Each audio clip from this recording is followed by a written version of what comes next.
everyone. I know. All right. We are Jenna and Jen. We didn't Yes. plan that. We are Jen's the leader of the Sunflower Club. Yeah, one of the co-creators, and Jenna has been a long-time member. Yes, yes. Also voice actor and a project member. Yes, and doing a lot of things. And we are here to talk about indie animation for anyone who enjoys the art form, anyone who wants to make their own projects, or anyone who's making their own stuff and wants to take it up another notch. Those are our mascots. Yes. They're very cute. Yeah, bursting away. Yeah. Own project. Yes, yes. Right. So, the Sunflower Club, we started in 2021, I think. We created a pilot, like an animatic pilot that we posted on YouTube, and we decided to kind of keep going. Our main thing that we do is that we love kind of supporting the whole community, and kind of creating trying to create like more of a collaborative space, and also trying to help each project kind of grow. We do like social media, like promotion. We have the Sunflower Talk, which is our indie like podcast interview series on YouTube featuring our mascots. Then we have Indie Animation Day. That is a like a hashtag day. It's 4 times a year. We created that back in 2023, and a lot of projects use it. It's a great tag if you're ever looking for more projects to support. And then we have TSC Indie Extra, which is our digital zine. We made like one that's like visible, but it features like interviews from different projects. It has like a whole catalog of new releases from it each month. It has ads, and we're doing articles. We're kind of ramping it up all the time. One of our interviews is actually in the room. School of Love Forest. School of Love, yes. go check it out, please. Yes, it's an awesome project. And yeah, we also have our Discord, which we kind of have like a little small community there that like sharing their projects, getting kind of advice from each other, showcasing their stuff, all that kind of stuff. So we also do workshops sometimes, so we have time to do that. Like practice pitching and things like that. We have some original projects ourselves. We don't just promote other people's projects. So it started with the Figments, which was a animatic pilot back in 2021, and that is on YouTube. My project, Little Love, is a short film. It's currently in hiatus, but it's an amazing project with a bunch of different artists involved. And then your project? Yes, mine is, well, the whole series is called All You Can't Eat, but I've been working on a sequel short called Picasso. It's coming in at about 7 minutes long. We just finished the animatic. It was really, really cool to see. The work company is wonderful. That's by one of our members in Korea, and we use in a lot of our projects. And it's really cool. It's kind of like set in a like computer simulation. Yeah, then we have the Sunflower Talk, which we talked about, which is our indie and our new series. We have 2 episodes out right now. That features our mascots, and we're in production for a 3rd episode, which features it's Danger. Oh, Danger Dog? Yeah, Danger Dog. Yes. And so we're going to talk about what is indie animation. So basically, indie animation, it's hard to have like a really cut and dry definition of it at some points, but basically made by one creator or a small independent group with funding or not any traditional studio backing. That can include short films, feature films, pilot series, animatics, animation media. So there's a lot of leeway in terms of the type of projects that can fall under this umbrella. Here are some examples. Here are wide varieties of examples. Anything on here that you haven't checked out, I would highly recommend checking out. This is all quality stuff. And Clara below is crowdfunding right now. It's Matt Brown's project. We have a question. Yeah. So I noticed that I don't know if this is like an intro, the like deer characters. Yeah. They remind me a lot of Chicken Nuggets art stuff.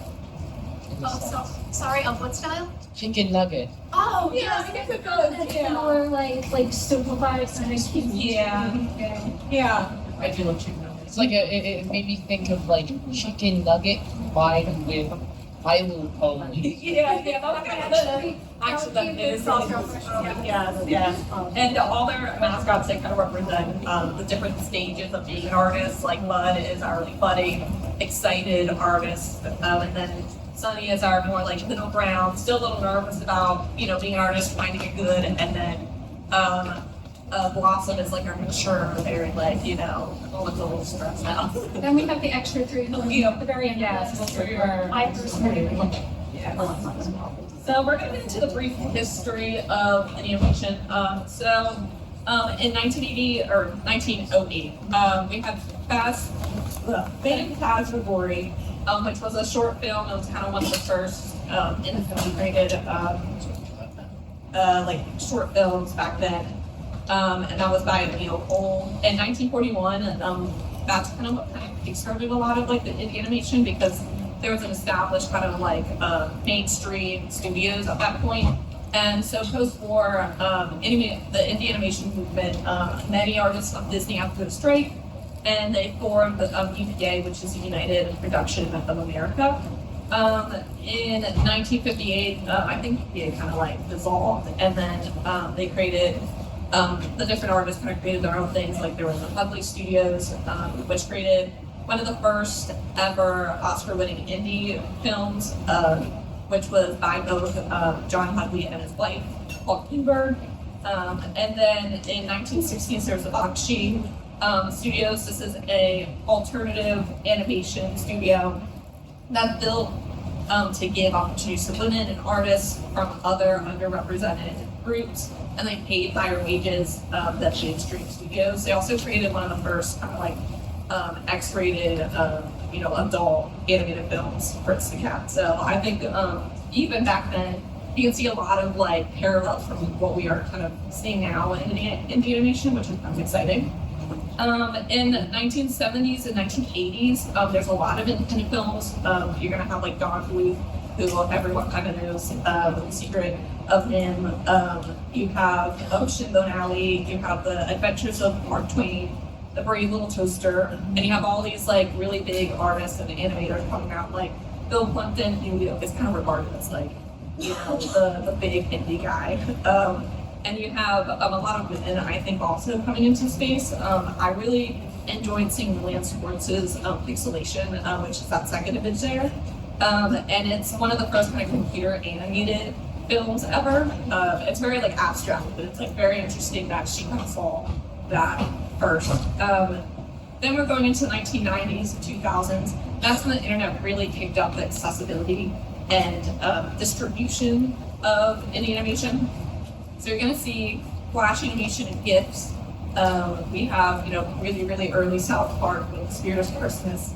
And then you have Spubco, which they also created like Ren and Stimpy and stuff, but they created their own stuff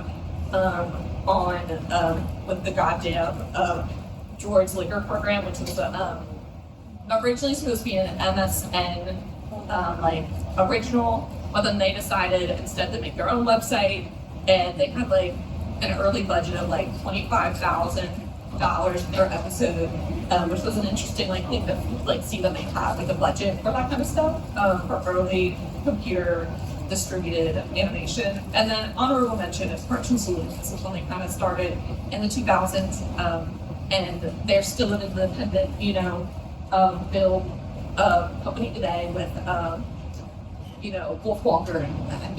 Yeah. And then we have, continuing with the internet, of course we have Newgrounds. That's a big thing that, really kick-started in animation. And then YouTube also kind of created these communities on there. You have Frederator Studios, and they had their first kind of long-term series, which was the Dan Meth Minute 39, which are just like a bunch of shorts. One of the first, one of my big things was trying to figure out who was the first one on YouTube to actually post animation.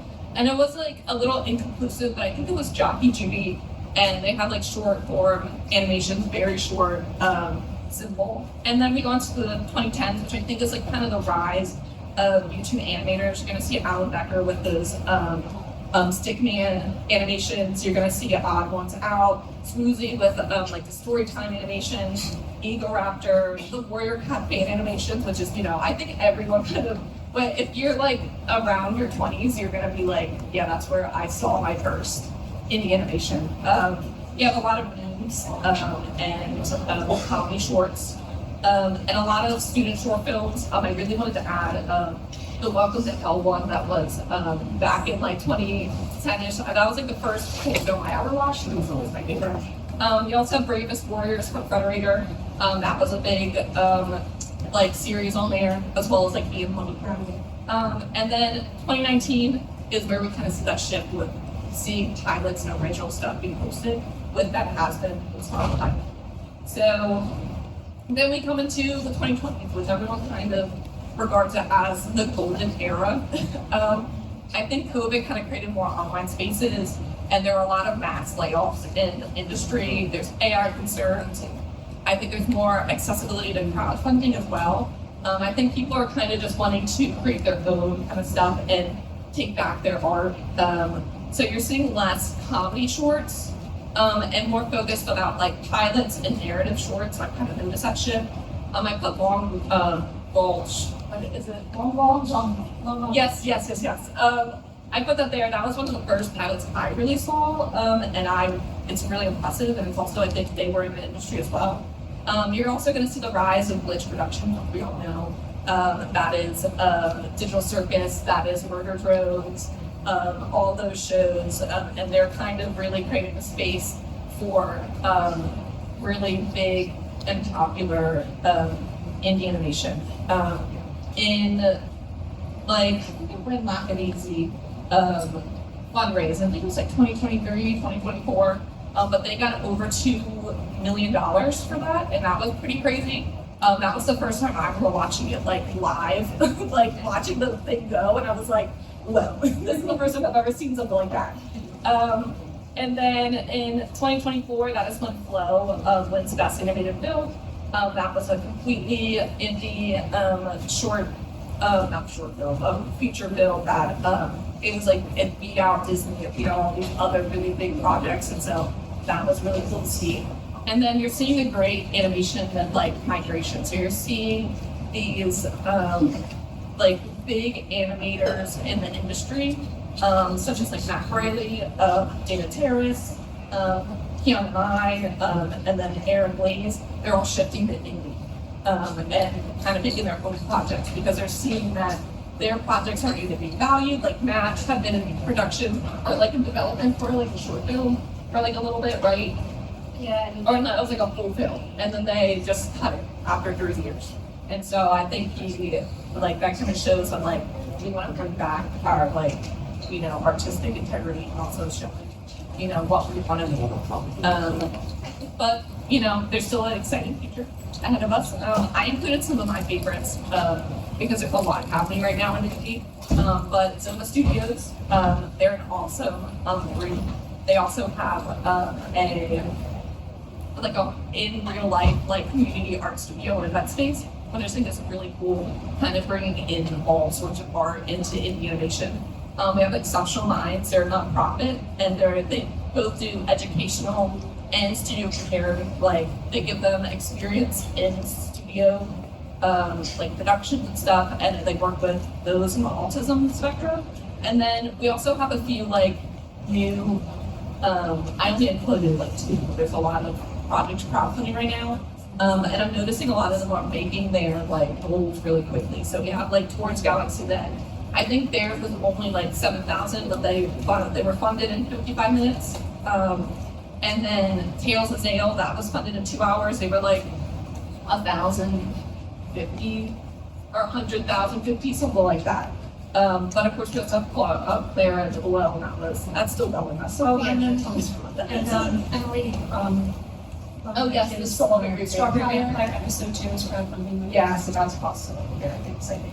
So yeah, that's our little history of the animation. Of course, this is very American Western focused. There's a lot of indie animation kind of blossoming all over the world. I think France is kind of a big place. Japan right now, there was a series. There's a studio on YouTube that's posting pilots crazy, and they're super cool. They're kind of horror based. I think they're called Prismation or something like that. That's super cool. and there's indie everywhere. But this is just a small. I can't go over everything right now. We'd be here forever. So, if you want to create your own indie project, there are definitely 3 different ways to approach that. It really depends on what you're looking to make, what the funds are, and what your own skill level is. So yeah, you really want to think about what kind of project do you want to make. Is it going to be a short, a film, a series, anything in between? Also, you want to think about genre, like who's your audience? Is this going to be for, kind of kids, really up to like 6 to 12? Is this going to be, maybe have some darker themes, maybe more like for the teen market, like 12 to 17 or 18? Is this going to be more focused for adults? And that doesn't necessarily have to mean that it's got, like already X-rated stuff in it. It just might be totally working better for adults. So just trying to like keep your audience in mind so you can get an idea of what tone you want to have, what kind of writing jokes you want to have, and the general genre as well. Like, do you want this to be a comedy? Do you want it to be drama focused? Is this horror, fantasy? Animation takes a long time. So when you're diving in, you really have to consider the amount of time that you yourself have available, when you would like this project to be done, and that's going to really factor into how long you want the project to end up being. Making a full pilot, full 24-minute pilot, is a very involved process. The more people you have on it, obviously the less time it takes, but it's still going to require probably years. If you want to do something that's more like a short film, that's something that can be manageable for people. If you want to write, if you want to team together, and feature film, that is something that again is going to require an even longer amount of time. And then what is your goal? Is it just to kind of put your story out there, share it with people? Or is your goal to kind of make sort of a preview of something that you don't have to pitch to other studios? Is your goal to like make a short and then maybe go a series and crowdfund that? So just trying to keep in mind what your end game is there. Yeah, so the script, we're both script writers. That's always like my favorite part of it. Making sure that you have your beat sheets, making sure that you are kind of doing an outline first and then going into your different drafts. And I want to have like a clear idea of what you're doing and kind of what your story's going to be beforehand, before you kind of try to find other people when you're doing the voice actor, when you're doing all that. And then the script, of course. To approach script writing, the normal way of approaching it, and it's going to make it a lot easier on you, even though it involves extra steps, is you bullet point yourself a few potential episode or story ideas. You find what you want to go with. You can write a small premise about it, maybe a little paragraph, just to give yourself the broad strokes of the different acts, the different characters that are going to be involved in it. From there, you move on to outline. So basically, you're breaking it down into scenes and just kind of giving yourself a bullet point for each of the things that has to happen with each scene.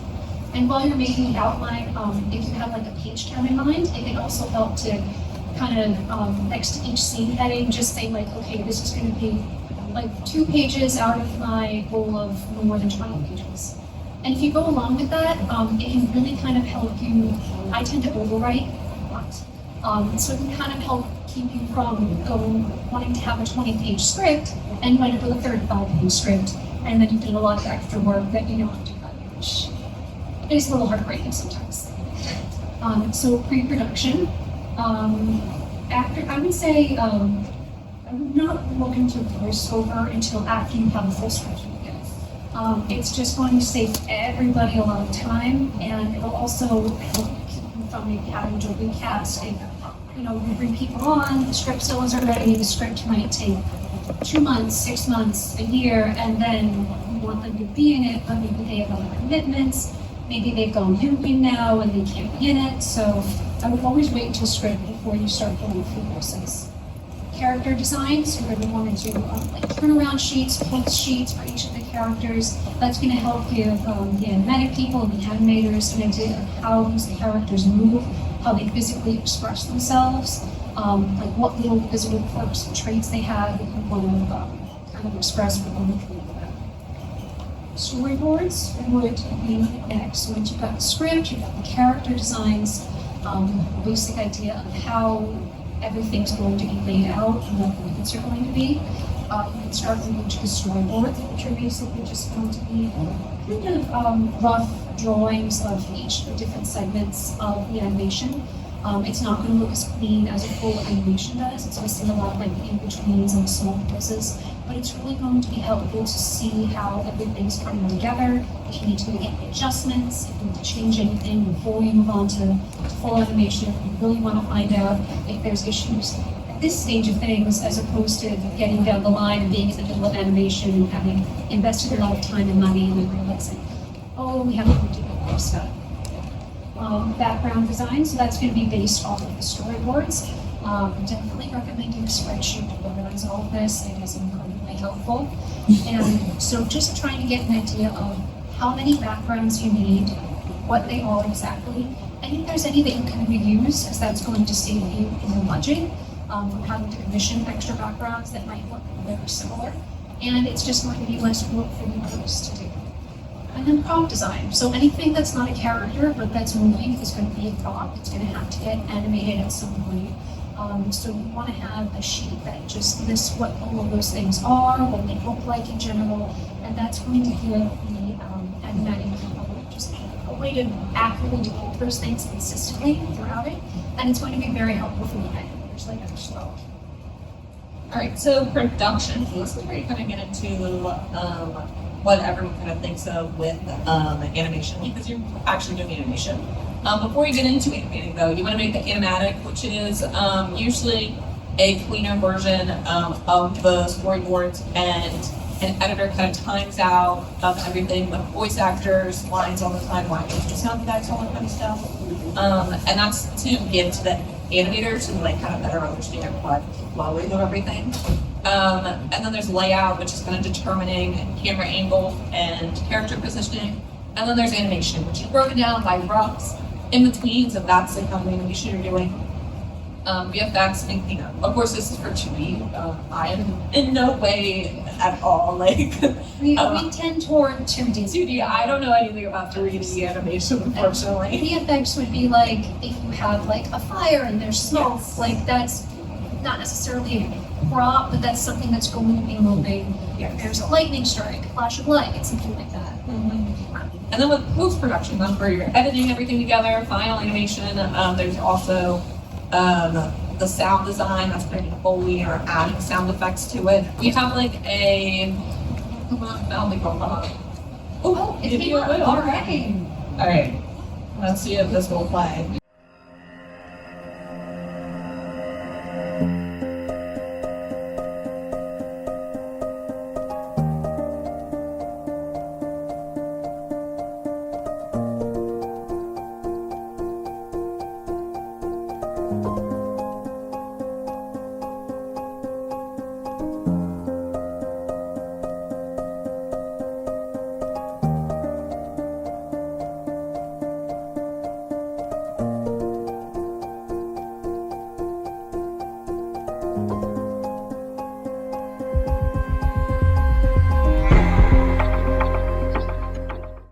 So sharing your project, there are quite a few different ways to go about getting yourself out there. YouTube seems to be like the most popular right now in terms of if you want to put your project out there, and you know if you want to monetize it as well. So if you want to widen the audience a little bit more, though, you can always submit to film festivals. We have filmfreeway.com as one potential resource for that, and that can just get your film in front of a lot of people who are not just fans but also very into animation industry as well. Right, crowdfunding. So it kind of depends on the size of your project and team, crowdfund, but it seems like a lot of projects really do want to. I crowdfunded for Little Wolf back in 2023, and it was a very stressful kind of process. So it's definitely something you don't just want to jump into for like no reason. But there's different options for funding, self-fund, you can get grants, and you can also crowdfund. The elements of crowdfunding, you have to really understand your budget. So think about what your project, how much money you need, depending on your team size, like what are they going to need. You also want to think about like taxes as well. You can't forget about taxes. And think about the marketing towards it. Like, what are you going to do? Like, how much money you're going to put towards marketing? Are you going to have ads out there? And then rewards. Also think about budgeting and rewards as well. What kind of rewards do you want to do? Like, do you want to do physical ones? Do you want to do more digital ones? Because you do have to ship them out a lot. And then pitching. And basically what you're doing with crowdfunding is that you're pitching to the wider audience. It's just like pitching to a studio and trying to sell your idea. You're selling to people that, you know, they need to give you money to make this really cool thing. And so you really want to make sure that you're kind of having that argumentative, thesis behind that. Like you're trying to convince people that your project is worth it. So make sure you have all that kind of information up front. I always say having a lot of innovation and a lot of like finalized stuff helps because people want to see what they're buying into. And crowdfunding options, there's Kickstarter, there's Indiegogo, there's BackerKit, there's Kofi or Coffee. I always call it Coffee. I think it's Kofi though. And Patreon. So those are all different options. There's other ones out there. Well, those are the main ones that I've seen. And Indiegogo is the one you don't have to necessarily meet the goal Yes. to get the fund, which is a nice, flexible thing. Yeah. So you don't have the pressure of Like to have if this doesn't fund or if it just barely funds, then people back out at the last minute. So there's less pressure there. Also keep in mind the fees each platform will charge you. And I would say, especially if this is like your first time doing this, lean more toward the digital rewards. Yes. Because not just even shipping physical rewards, but having them made, it's an investment. It is. There can be a lot of logistical issues. Shipping takes a lot of energy and space and Expensive. time. And for things like plushes and stuff, like besides getting them made, you also have to have those checked to make sure that they're like safe for kids and stuff. And so there's just a lot more moving pieces when you're doing it. So marketing is incredibly important. It takes a lot of energy, a lot of time, but if people don't know about your work and what you're doing, then they can't find you to support you. So we really want to try to have some kind of consistent schedule with posting on different social media sites, with updates or just resharing old posts about your project, what you're looking to do with it. It can be great to maybe do some like tie-in comics for your project. And this is also just a great way to maybe start developing your project as well, because like I said, the animation is a very big commitment in terms of time and finances. And it can maybe be nice to just start with trying a few comics, seeing how that works for you, if the story feels like it's good and going places. It can also be a great way to start building an audience so that when you move on to maybe doing this animation work with it or wanting to crowd from that kind of a built-in group of people who are maybe ready to help support you with this and to help share information. I've noticed like Blue Sky versus Twitter, or I guess X now. I've noticed with Blue Sky I do get more hits on there than I do on Twitter sometimes. And Instagram has been really good too, I've noticed. Yeah, especially for if you have like moving video clips Yes. and animatics, pieces of animation, that would be great. I also try to pop into LinkedIn and share some stuff as well. That site's a little more geared toward like professional networking as opposed to project sharing, but you never know who's going to see it and maybe you want to support it and share it around to other people in your community. Facebook. Yeah, I never used it. Yeah, you can kind of Yeah. leave that alone. Yeah, that's just doing its own. Yeah, so I would say Blue Sky and Instagram are probably the main ones that you may want to hit, and then from there, have like a Tumblr or something, scroll that. Tumblr talk about that too. Right. And if you want to learn more about indie animation or the Sunflower Club, we have a website. It's Sunflower Club that's on the site. And we have some more indie animation resources. So we have a little page on there with some resources on how to kind of get started, what kind of stuff you can use, how to find other projects. It's a little outdated, I need to update it, but it is a little helpful. And you can learn more about our projects. You can find us on social media, and you can also use the tags support indie animation or indie animation day to find other projects. That's usually the two tags that people really use. And then you can read our digital zine, or zine. I always say zine, like I say, coffee. TSC Indie Extra, which is a free digital zine. Does anyone have any questions? Yeah? I'm curious if in the animation process, what programs and software or maybe you guys using I would say like Toonboom. We use that a lot, the storyboard, and Harmony. Yes, you got me there. Yes. And my team was really just got to see animatic was using Storyboard Pro. Yes. And that seemed to work very, very well for them. use that for creating teams? We haven't used it. The animators on our team don't really use it. But it's something we're testing out because it is a cheaper option. And it does look like it's getting like better and better each time they update it. It was the first time it came out, it was a little. But yeah, I think some of our artists also use like Clip Studio and like those programs. Yeah, that one too. I use like Flash and the record. Yeah. Yeah, that's awesome. Yeah. I haven't seen this script, so. I used to use Windows Media Maker and you're like, oh, yeah, I just remember that. I remember that. Yeah. Like,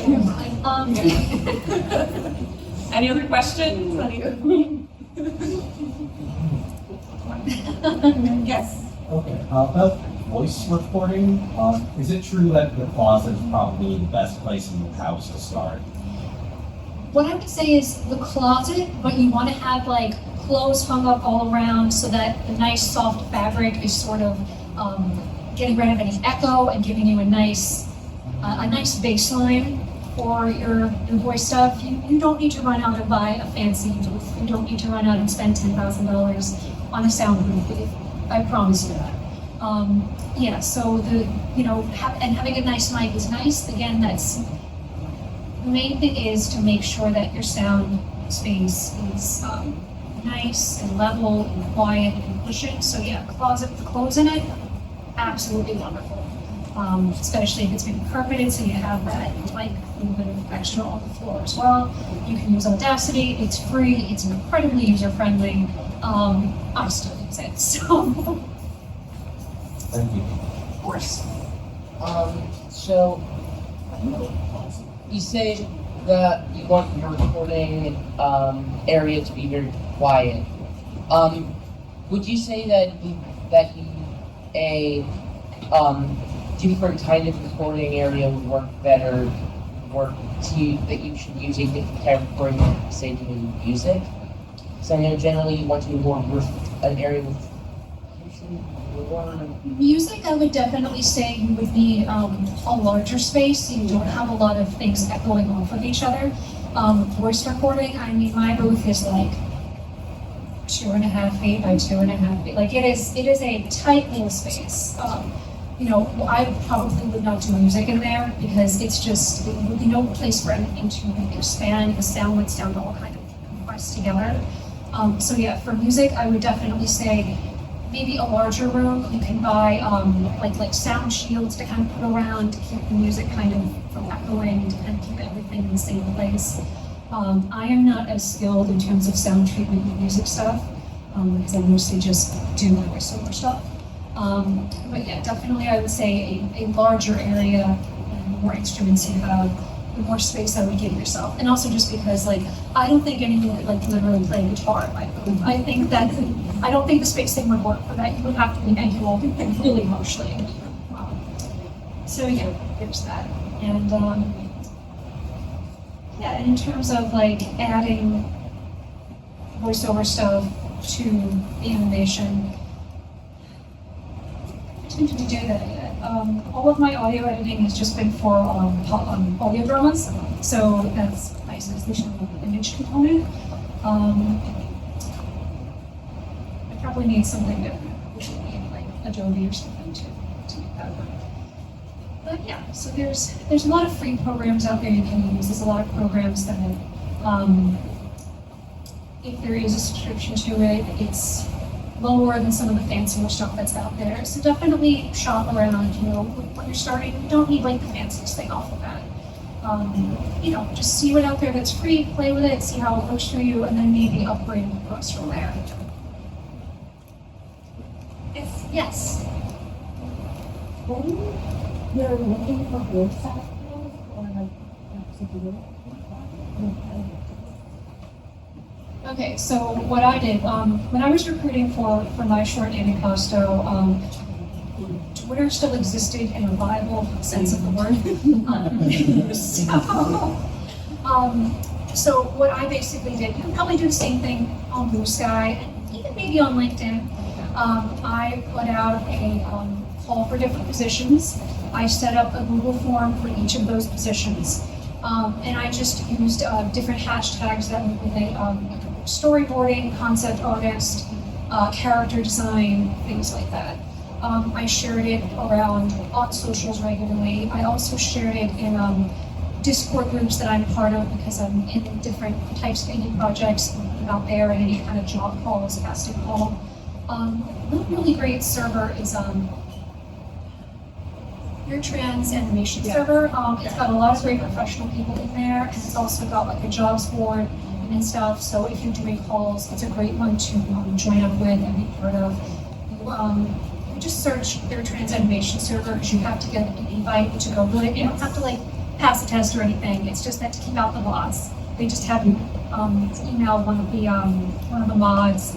I'm a real person. Can I please join? And then they email you back the invitation. So that's definitely So I would just put calls out onto these social media pages.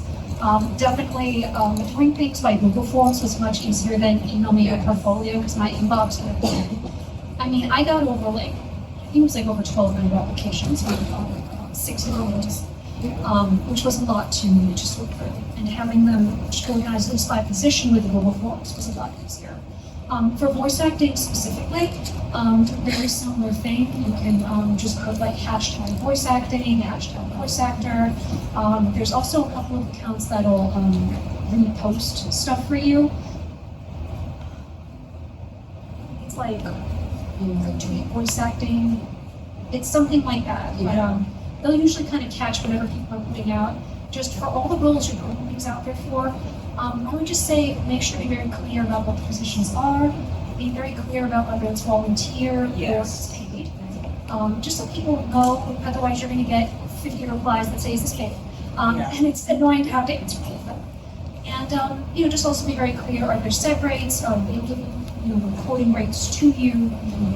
So yeah, just be very clear about what the responsibilities are going to be, what the job is, what the timeline looks like, and whether or not it's paid. And that's going to answer a lot of questions for people, and it's going to really help get people to you. Since the last thing you want is you put out a call, and it turns out it's for a volunteer position, and you have 200 people apply, and 150 of them are technically workers. So yeah, I would just, on the socials, use hashtags, they hold your right. Yep. Any other questions? Yes.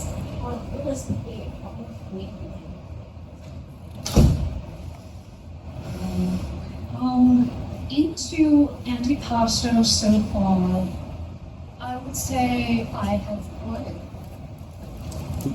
I honestly have to check my tax return, but probably between 10 and 12 just to get animatic. I mean, the animatics made, I have all the character references, all the turnarounds, all the props are designed. The backgrounds have been designed and they're edited. And it's taken about that. That was amazing. Higher end wages as opposed to minimum wages, but I just think it's on forward. And that was with me doing all the script writing, so that wasn't this. And also my short is actually I want to play around it, doing it just as a full visual storytelling. Moving forward, I'm looking into different options for the animation. That is the most expensive part. I've been, quoted as high as like $75,000 for that. That was from like a very well-known marketing studio, like a lot of veterans. I'm looking into some other options now. I'm even looking into trying to do my take on traditional animation and getting a very fancy printer and printing everything out on cell paper, painting it, bringing out the backgrounds and scanning it and seeing how that works. It's going to be very time consuming. It's going to be doing it from the animatic as opposed to animation, about 600 paintings. So it can vary widely, but I would say, and mine ended up being about a 7-minute long short. I was shooting for 3 to 5. I tend to overshoot things as I write too much. So I would keep in mind I would have at least 10K set aside and say, okay, I can use to get this started at least, and then move forward from there. Because now at least if I want to do a crowdfund, I have stuff I can show people, I have an animatic that I can show receipts from, so they know that I know what I'm doing and I'm prepared to move forward with this, and I've already invested my time and my money. Yeah, but it's an investment. It costs a lot of money to make pictures move. It's I would say like our motto with like beginning projects are like is keep it simple, silly. So keep it simple, keep it small, don't overwhelm yourself. I know it's easy to see like all these really big projects that are getting really like a lot of attention. That they look super clean. They have like a whole studio and it's like industry people. But I've watched like hundreds of like shorts and like videos on YouTube because of the magazine, and so I see like a wide range of like from the most simple, like there's probably like a 7-year-old and like they're on their tablet just like drawing something and posting it on YouTube to these like complex like stop motion and all that. So there's a wide range of how you can go with your project, and it really doesn't have to be as complicated or as crazy. I love seeing an animatic pilots coming out like Pretty Please. I don't want to be a magic girl. Yes, yes. Please, I don't want to be a magic girl. And then Brianna's 3 Tones. yeah, 3 Tones, all those. Check out 3 Tones. Brianna's really cool. She definitely will be the costume. It's gonna have anything, both magic girl projects. But seeing that, like, you don't have to put in like, you don't have to make it super colorful and big. You can just put out a good story and have, really good storyboards and still get a lot of people interested in it. And I think that's like, really the basis of it. Just put out your heart out there, be creative, and do what you can. do what you have. Exactly. Nothing has to be perfect. It's Nothing not has a to be perfect. contest to see who can be most cinematic. Yes. Yes. Any other questions for me?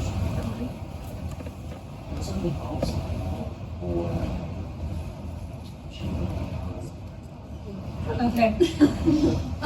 So besides funding, which can go very quickly, also just if you're leading a team of people, that is a complicated hat to wear. Yes. You're showrunner, you're in charge of assigning people different tasks, making sure we get the tasks in, making sure people get paid. And it can be a lot to coordinate among people. It can be a challenge, especially I have intense social anxiety. So when issues come up, trying to talk to someone and be like, hey, this is something that's not okay, we need to work it out. So you have to be prepared for a lot of problem solving, a lot of interpersonal conflict solving, and to be prepared to also sometimes just say, like, this isn't working. Like, I try to be as understanding of people as possible. We all have hectic schedules. Sometimes people just ghost you, or they're not responsive, and just to be able to say, like, listen, I understand stuff's going on. If you could even just give me like a thumbs up, just to let me know, you saw what I said. You can reply back to it whenever possible. Even the language using right now is a little bit too much anyway. But just sometimes you have to make difficult decisions. I also would say, don't be someone who's being like, it has to happen exactly this way, otherwise everyone's fired. That's not someone you want to work for. That's not someone I want to work for, or with, or on their project for. But just learning how to say, okay, we have to do this. I understand that it's a little awkward, but I think this will be best, for your project. So just managing people and dealing with communication issues was very big. Yes. Yeah, I think I've seen a lot of like small studios and also like projects kind of like fizzle out because they don't understand the management side of it. It's different, I guess, when I guess it's for both if you have a team and you're by yourself. There's a lot of time management and also trying to work with other people. And I know that it's like something that people forget. They're like, oh, I'm gonna make this really cool story and I'm gonna bring all these people on board, and then they don't know how to manage them all. And they don't know how to really like set up a clear production, set up clear deadlines, or really even know what their vision is and then kind of communicate that. And that's a big thing that I think a lot of projects, I even had trouble with it. That was my biggest thing with Little Wolf, is that I had this like idea. I was like, oh my god, I'm gonna like have 11 people on the project, and everyone's gonna have like a little part to it, and then everyone will have like a part in it, put it in their portfolio, all this sorts of stuff, and it became kind of chaos because it was too many people, and I was just one person, and it was a little bit too much. And I was also like 22, and I was like, I can do everything. And now I'm 26, and I'm like, I can't do everything. I kept my team to about 8 at the most. Yeah. I think that for me, that's what I need. I could maybe go up to like 10, but beyond that, like I was going to need help. And so doing like the 8 worked well. Yeah. It's just enough for each of the different roles, which was great.